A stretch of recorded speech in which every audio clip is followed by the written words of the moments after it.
Hi guys, എല്ലാവർക്കും happy Christmas. Okay, നമ്മുടെ ലാലേട്ടൻ്റെ ഒരു പാട്ട് വൈറലാണ്. എന്താണ് ആ പാട്ട്? മണിക്കൂറിൽ മില്യൺ കണക്കിന് വ്യൂസ് ആണ് ആ പാട്ട്. ഞാനിപ്പോൾ സൈഡിൽ വെച്ച് തരാം. അതിനുശേഷം നമ്മുടെ രാജ്യത്തെ പ്രധാനമന്ത്രി ക്രിസ്മസിനെ കുറിച്ച് എന്താണ് പറഞ്ഞത്, രാഹുൽ ഗാന്ധി എന്താണ് പറഞ്ഞത്, VD സതീശൻ എന്താണ് പറഞ്ഞത്, പിണറായി വിജയൻ എന്താണ് പറഞ്ഞത്, ഈ കാര്യങ്ങളൊക്കെയാണ് നമ്മളിന്ന് ചർച്ച ചെയ്യുന്നത്. ആദ്യം നമുക്ക് നമ്മുടെ ലാലേട്ടൻ്റെ പാട്ട് കേൾക്കാം. അതിനു മുമ്പ് ചാനൽ ഒന്ന് സബ്സ്ക്രൈബ് ചെയ്യണം, ഇത്തരത്തിലുള്ള വാർത്ത പെട്ടെന്ന് കിട്ടാൻ വേണ്ടി. അപ്പോൾ നമുക്കൊന്ന് കേട്ട് നോക്കാം. ഓക്കെ,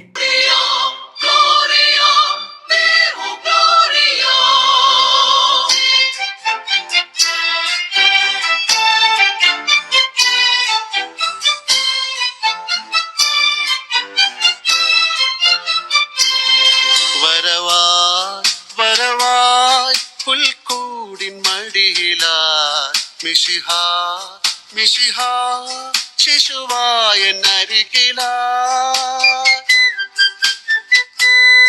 വരവായി പുൽക്കൂടിൻ മടിയിലായി മിശിഹാ മിശിഹാ ശിശുവായ നരികിലായി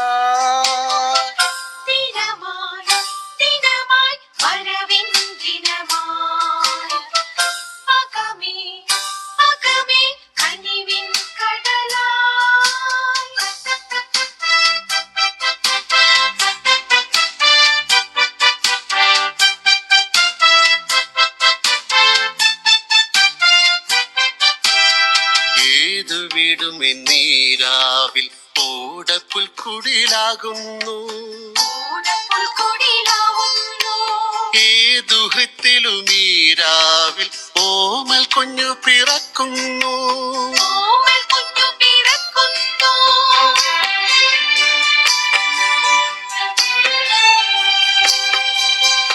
ഏതു വീടും നീരാവിൽ ഓടപ്പുൽക്കുടിലാകുന്നു, ഏതു ഹൃത്തിലും നീരാവിൽ ഓമൽ കുഞ്ഞു പിറക്കുന്നു. ഉണ്ണിയേശു പിറക്കുന്നു, കണ്ണിലുണ്ണി പിറക്കുന്നു,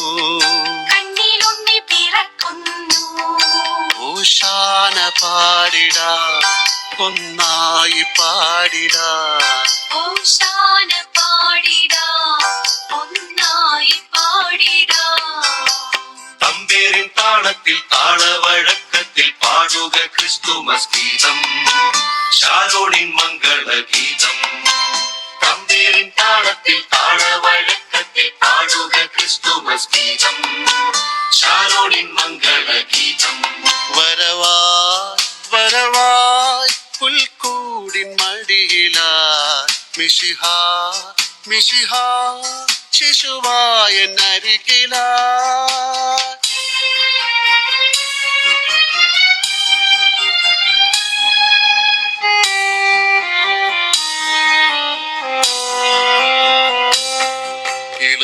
ഇളതാമൊലീവുകൾ ഏതേതു നേരവും തളിർ കൈകളാൽ തലോടും ഏതേതു തെന്നലും. ഇളതാമൊലീവുകൾ ഏതേതു നേരവും തളിർ കൈകളാൽ തലോടും ഏതേതു തെന്നലും. ഉയരങ്ങളിൽ പ്രകീർത്തനം ഉയിരിന്നു മോക്ഷതം,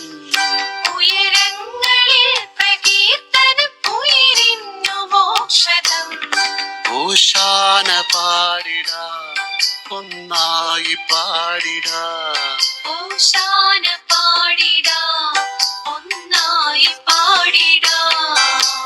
അൻപോലും ഈണത്തിൽ ചേരിച്ചൊൽ താളത്തിൽ പാടുക ക്രിസ്തുമസ് ഗീതം, ശാരോണിൻ മംഗളഗീതം. അൻപോലും ഈണത്തിൽ ചേരിച്ചൊൽ താളത്തിൽ പാടുക ക്രിസ്തുമസ് ഗീതം, ശാരോണിൻ മംഗളഗീതം.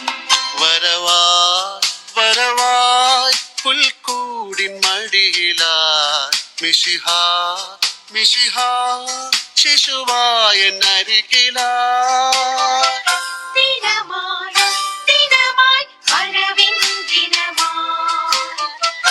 അകമേ കനിവിൻ കടലാ പുൽക്കൂടിൻ മടിയിലായി മിശിഹാ മിശിഹാ ശിശുവായ എന്ത് അടിപൊളി പാട്ടല്ലേ. ഈ പാട്ട് മണിക്കൂറിൽ മില്യൺ കണക്കിന് ആൾക്കാരാണ് നോക്കിയത്. അതുകൊണ്ടാണ് ഞാൻ വെച്ചത്. അപ്പോൾ നമുക്ക് എന്താണ് പ്രധാനമന്ത്രി നരേന്ദ്രമോദിക്ക് പറയാനുള്ളത്, പിണറായി വിജയന് പറയാനുള്ളത്, വി.ഡി. സതീശന് പറയാനുള്ളത്, നമ്മുടെ രാഹുൽ ഗാന്ധിക്ക് പറയാനുള്ളത് എല്ലാം ഒന്നായിട്ട് കേട്ട് നോക്കാം. ഓക്കെ. സ്നേഹത്തിന്റെയും പ്രത്യാശയുടെയും തിളക്കമാർന്ന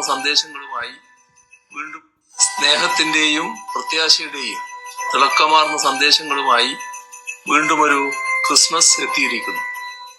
പരസ്പര സ്നേഹത്തിലും വിശ്വാസത്തിലും അടിയുറച്ച് ലോകത്തെ പരിവർത്തനപ്പെടുത്താൻ സ്വന്തം ജീവിതം സമർപ്പിച്ച ക്രിസ്തുവിന്റെ ഓർമ്മ പുതുക്കുന്ന ഈ ദിനം മാനവരാശിക്കെന്നും പ്രചോദനമാണ്. ചൂഷണത്തിന്റെയും അടിച്ചമർത്തലിന്റെയും എല്ലാ രൂപങ്ങളിൽ നിന്നും മുക്തമായ സമത്വസുന്ദരമായ ഒരു ലോകക്രമമാണ് ക്രിസ്തു വിഭാവനം ചെയ്തത്. മനുഷ്യരെ ഭിന്നിപ്പിക്കാനും അവരെ വിദ്വേഷം പ്രചരിപ്പിച്ച് തമ്മിലടിപ്പിക്കാനും ശ്രമങ്ങൾ നടക്കുന്ന ഈ വേളയിൽ ക്രിസ്തു മുന്നോട്ട് വെച്ച പുരോഗമന ആശയങ്ങൾക്ക് ഏറെ പ്രസക്തിയുണ്ട്. അവ ഉൾക്കൊണ്ട് ഐക്യത്തിന്റെയും സൗഹൃദത്തിന്റെയും വെളിച്ചം കെടാതെ കാത്തു സൂക്ഷിക്കുക എന്നതാണ് പ്രധാനം. പ്രത്യാശയുടെയും പ്രതീക്ഷയുടെയും പുതിയ വാതിലുകൾ തുറന്നുകൊണ്ടാണ് ഓരോ പുതുവർഷവും കടന്നു വരുന്നത്. സാമൂഹ്യനീതി, സമത്വം, പുരോഗതി എന്നിവയിൽ അധിഷ്ഠിതമായ നവകേരള സൃഷ്ടിക്ക് ഈ പുതുവർഷം ഊർജം പകരും. ഐശ്വര്യവും സമാധാനവും സന്തോഷവും നിറഞ്ഞ ഒരു നല്ല നാളേക്ക് വേണ്ടി നമുക്ക് ഒരുമിച്ച് മുന്നേറാം. ഓക്കെ, നമുക്ക് വി.ഡി. സതീശൻ എന്താണ് പറയുന്നത് ജസ്റ്റ് ഒന്ന് കേട്ട് നോക്കാം. നമ്മളെല്ലാവരും ക്രിസ്മസ് ആഘോഷിക്കുക. 2000 വർഷങ്ങൾക്ക് മുൻപ് ദൈവം മനുഷ്യരാശിക്ക് നൽകിയ സമ്മാനമാണ് യേശുക്രിസ്തു. ആ ഉണ്ണിയേശുവിൻ്റെ പിറവിയെ ഓർമ്മിപ്പിക്കുന്നതാണ് ക്രിസ്മസ് ആഘോഷം.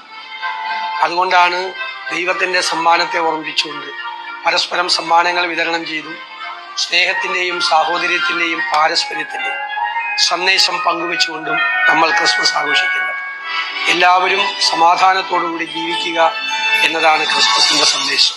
അചഞ്ചലമായ ദൈവവിശ്വാസത്തിന്റെ അടിത്തറയിൽ ജീവിതത്തെ കെട്ടിപ്പടുക്കുക, അതിൽ ഉള്ള ആത്മവിശ്വാസമാണ് ജീവിതത്തെ നമ്മൾ മുന്നോട്ട് കൊണ്ടുപോകുന്നത്. ഞാൻ നിങ്ങൾക്ക് എല്ലാവർക്കും ഊഷ്മളമായ ക്രിസ്മസ് ആശംസകൾ നേരുന്നു. ഓക്കെ, നമുക്ക് രാഹുൽ ഗാന്ധിക്ക് എന്താണ് പറയാനുള്ളത് അത് കേട്ട് നോക്കാം. Merry Christmas and Happy New Year. Have a great year in 2026. Lots of love to everybody. Thank you. Rahul Gandhi കുറച്ചാണ് പറഞ്ഞത്. ഓക്കെ, നമുക്ക് എന്താണ് നരേന്ദ്രമോദിക്ക് പറയാനുള്ളത്? നരേന്ദ്രമോദി കുറച്ച് കാര്യങ്ങൾ ചെയ്യുന്നുണ്ട്. അതിനുശേഷം നരേന്ദ്രമോദിയുടെ പ്രസംഗത്തിന് മാത്രം എനിക്ക് കുറച്ച് പറയാനുണ്ട്. ഓക്കെ, അത് എന്താണെന്ന് നിങ്ങൾ കേൾക്കണം. ഓക്കെ, അത് ഞാൻ പറഞ്ഞത് ശരിയാണോ തെറ്റാണോ നിങ്ങൾ കമൻറ്റ് ചെയ്യണം. എന്താണ് മോദി ചെയ്തതെന്ന് ആദ്യം നമുക്ക് കാണാം. Okay.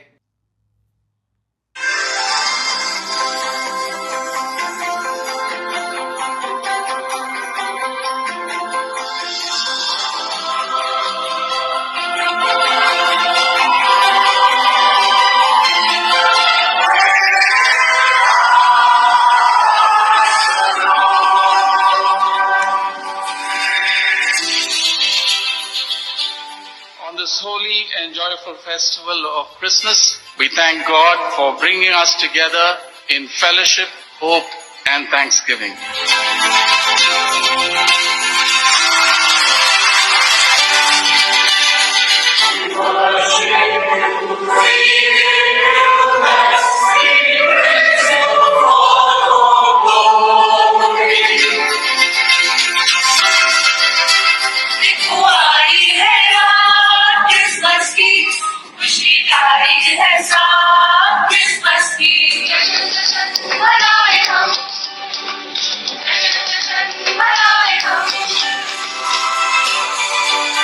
We thank you for sending your Son as the Prince of Peace. And Lord, we pray for your peace in our world. This morning we pray particularly for our Honorable Prime Minister, Shri Narendra Modi ji, that you would anoint him afresh with your Holy Spirit.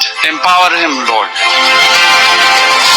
Okay, അപ്പോൾ മോദിയോട് ഒരു കാര്യം പറയുകയാണ്. യു.പിയിൽ എന്തുകൊണ്ടാണ് മോദി സർക്കാരെ അവധി കൊടുക്കാത്തത്? അതായത് UP സർക്കാരായ Yogi Adityanath പറയുകയാണ്, Christmas ദിവസം മസ്റ്റായിട്ട് എല്ലാ വിദ്യാർത്ഥികളും സ്കൂളിൽ ഹാജരാവണം. സ്കൂള് പ്രവർത്തിച്ചത് മാത്രമല്ല പറയുകയാണ് യോഗി ആദിത്യനാഥ്, എന്തായാലും നിർബന്ധമായും ഹാജരാകണം, ഇല്ലെങ്കിൽ സ്കൂളിൽ പഠിക്കാൻ വരണ്ട എന്ന്. അപ്പോൾ നിങ്ങൾ അത് കാണുന്നില്ലേ മോദി സർക്കാരെ? കേരളത്തിൽ നല്ല വിവിധ ഇടങ്ങളിൽ ക്രിസ്മസ് ആഘോഷിക്കുമ്പോൾ നമ്മൾ കണ്ടതാണ് കല്ലേറും കാര്യങ്ങളൊക്കെ, അക്രമം. അപ്പോൾ മോദി സർക്കാരിന് ഒരു വാക്ക് പറഞ്ഞുവിടായിരുന്നു, എന്തിനാണ് ആക്രമിക്കുന്നത്, ആക്രമിച്ചവരെ ഞാൻ ശിക്ഷിക്കും, അതിൻ്റെതായ നടപടിയെടുക്കും, എന്തെങ്കിലും ഒരു വാക്ക്. നിങ്ങളിങ്ങനെ ചെയ്യുമ്പോൾ എനിക്ക് പേഴ്സണലി നല്ല ഹാപ്പിയാണ് തോന്നുന്നത്. അതായത് ഈ നരേന്ദ്രമോദി പള്ളിയിൽ പോയി പ്രാർത്ഥിക്കുമ്പോൾ, നമ്മളിവിടെ ജാതി മതം ഇല്ലല്ലോ, നമ്മുടെ പ്രധാനമന്ത്രിയും ക്രിസ്മസ് പള്ളിയിൽ പോയല്ലോ, അങ്ങനെ പറയുമ്പോൾ നല്ല ഒരു ഹാപ്പിയാണ്. പക്ഷേ പ്രധാനമന്ത്രി യോഗി ആദിത്യനാഥിനൊക്കെ പറഞ്ഞ് പഠിപ്പിക്കണം, ഇല്ലെങ്കിൽ നിങ്ങൾ ഈ ചെയ്യുന്നതൊക്കെ വോട്ടിന് വേണ്ടി നാടകമെന്നേ എല്ലാവരും വിചാരിക്കും. ഓക്കെ, നിങ്ങൾ പറയണം ആക്രമിക്കരുത് എന്നൊക്കെ പറയണം. വിദ്യാഭ്യാസം ഒരു കാര്യം പറയുകയാണ്, കേരളത്തിലുള്ള കൃഷ്ണകുമാർ പാലക്കാടിൽ ചെറിയ പിഞ്ചോമന കുട്ടികളെ ആക്രമിക്കുകയാണ് സംഘികൾ. അപ്പോൾ കൃഷ്ണകുമാർ അതിനെ ന്യായീകരിക്കുകയാണ്, വിദ്യാഭ്യാസമുണ്ടോ? നേരെ മറിച്ച് തിരുവനന്തപുരം കോർപ്പറേഷന് നമ്മുടെ രാജീവ് ചന്ദ്രശേഖർ, അദ്ദേഹത്തിന് ഇത്തിരിയെങ്കിലും വിദ്യാഭ്യാസമുണ്ട്. അദ്ദേഹം എന്താണ് പറഞ്ഞത്? ചില വട്ടന്മാരുണ്ട്, അവർ ഞങ്ങളെ കൂട്ടത്തിലല്ല എന്ന്. അതായത് വിദ്യാഭ്യാസമുണ്ട് രാജീവ് ചന്ദ്രശേഖറിനെ. അയാൾ പറഞ്ഞെന്താണ്? ആ ചെറിയ വട്ടന്മാരാണ് ആക്രമിച്ചതെന്ന്. നേരെ മറിച്ച് കൃഷ്ണകുമാർ എന്താണ് പറഞ്ഞത്? അത് നന്നായി ആക്രമിച്ചതെന്ന്. കൃഷ്ണകുമാറിന്റെ മനസ്സിൽ വിഷമാണുള്ളത്. അപ്പോൾ നരേന്ദ്രമോദിയോട് പറയാനുള്ളത്, നരേന്ദ്രമോദി, നിങ്ങൾ ഇത് കാണുമ്പോൾ ഞങ്ങൾക്ക് പേഴ്സണലി നല്ല ഹാപ്പിയാണ് തോന്നുന്നത്. ഇങ്ങനെ തന്നെ നമ്മുടെ രാജ്യം വേണം. നിങ്ങൾ ഇതിനെ എതിർക്കണം, അതായത് അക്രമത്തിനെ നിങ്ങൾ പറയണം. ഇവിടെ പെരുന്നാൾ വരുമ്പോഴും, ദീപാവലി വരുമ്പോഴും, ഓണം വരുമ്പോഴും, ഈസ്റ്റർ വരുമ്പോഴും, ക്രിസ്മസ് വരുമ്പോഴും എല്ലാവരും തുല്യതായിട്ട് തന്നെ ഇതാക്കണം, നിങ്ങളൊന്ന് പറയണം. ഓക്കെ, അപ്പം ഞാൻ ഒന്ന് വൈൻഡ് അപ്പ് ചെയ്യുകയാണ്. Okay, by.